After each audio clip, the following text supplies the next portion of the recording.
2025 সালে এসে আবারও কিয়ামতের নতুন আলামত প্রকাশ পেল, যা আমাদের প্রিয় নবী হযরত মুহাম্মদ সাল্লাল্লাহু আলাইহি ওয়াসাল্লাম আরো 1400 বছর আগে বলে গিয়েছেন। প্রিয় নবী হযরত মুহাম্মদ সাল্লাল্লাহু আলাইহি ওয়াসাল্লামের একটা কথাও যে মিথ্যা নয় তা খুব ভালোভাবে পশ্চিমা বিজ্ঞানীরা প্রমাণ করেছে। প্রিয় নবী আজ থেকে আরো 1400 বছর আগে বলেছেন, পৃথিবীতে 10টি বড় কিয়ামতের আলামত প্রকাশ না হওয়া পর্যন্ত পৃথিবীতে কিয়ামত সংঘটিত হবে না। কি সেই আলামত জানিয়ে রীতিমতো চিন্তায় পড়েছে পুরো বিশ্বের বিজ্ঞানীরা। আপনি যদি একজন মুসলিম হয়ে থাকেন তবে ভুলেও ভিডিওটি এড়িয়ে যাবেন না, কারণ আমরা আজকে আপনাদের জানাতে চলেছি প্রকাশিত হওয়া সেই কিয়ামতের আলামত সম্পর্কে। আর আপনি যদি আমাদের প্রিয় নবী হযরত মুহাম্মদ সাল্লাল্লাহু আলাইহি ওয়াসাল্লামকে ভালোবেসে থাকেন তবে অবশ্যই কমেন্ট বক্সে আলহামদুলিল্লাহ কমেন্ট করবেন আর ভিডিওটি শেয়ার করে দিতে ভুলবেন না, কারণ আপনার একটি শেয়ারে আরো অনেক মুসলিম ভাই ও বোনেরা কিয়ামতের এই আলামত সম্পর্কে জানার সুযোগ পাবে। তো চলুন বেশি কথা না বলে শুরু করা যাক আজকের এই ভিডিও।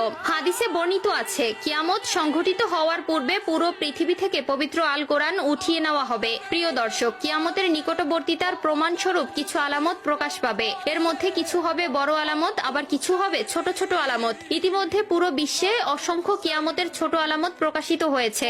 যেমন হাদিসে বর্ণিত আছে, আরবের বেদুইনরা অর্ধ উলঙ্গ অবস্থায় থাকবে, তবে তারা বড় বড় দালান কোঠা নির্মাণের প্রতিযোগিতায় নেমে পড়বে, এমনকি তাদের পায়ে জুতাও থাকবে না। বর্তমানে 2025 সালে কিয়ামতের নতুন যে আলামত প্রকাশ পেয়েছে তা হলো কিয়ামতের আগে পবিত্র আল কোরআন থেকে সকল অক্ষর উঠিয়ে নেওয়া হবে। ইতিমধ্যে এমনই কিছু তথ্য প্রকাশ পেয়েছে।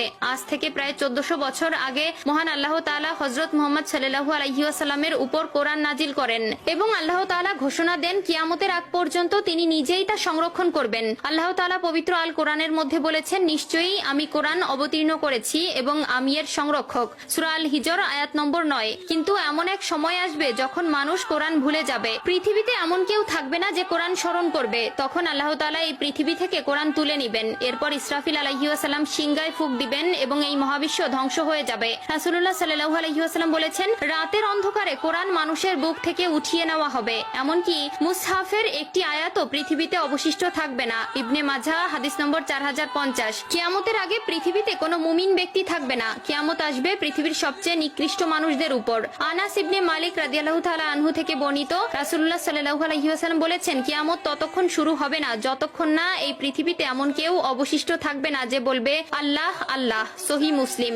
অর্থাৎ কিয়ামতের আগে সকল মুসলিম মারা যাবে। আবু হুরায়রা রাদিয়াল্লাহু তাআলা আনহু থেকে বর্ণিত, রাসূলুল্লাহ সাল্লাল্লাহু আলাইহি ওয়াসাল্লাম বলেছেন, আল্লাহ তাআলা ইয়েমেন থেকে একটি মৃদু বাতাস প্রবাহিত করবেন যা রেশমের মতো মসৃণ হবে। যার অন্তরে এক বিন্দু পরিমাণেও ঈমান থাকবে সে সেই বাতাসে শান্তির মৃত্যুবরণ করবে। সহিহ মুসলিম। এরপর আল্লাহ তাআলা কোরআন পৃথিবী থেকে উঠিয়ে নিবেন এবং মানুষের অন্তর থেকে পৃথিবীর সব মুদ্রিত কোরআনের পাতা থেকে সব অক্ষর উঠে যাবে। যারা একসময় কোরআনের সূরা বা কিছু অংশ জানতো কিন্তু তারা ঈমানদার ছিল না, তাদের অন্তর থেকেও সব মুছে যাবে।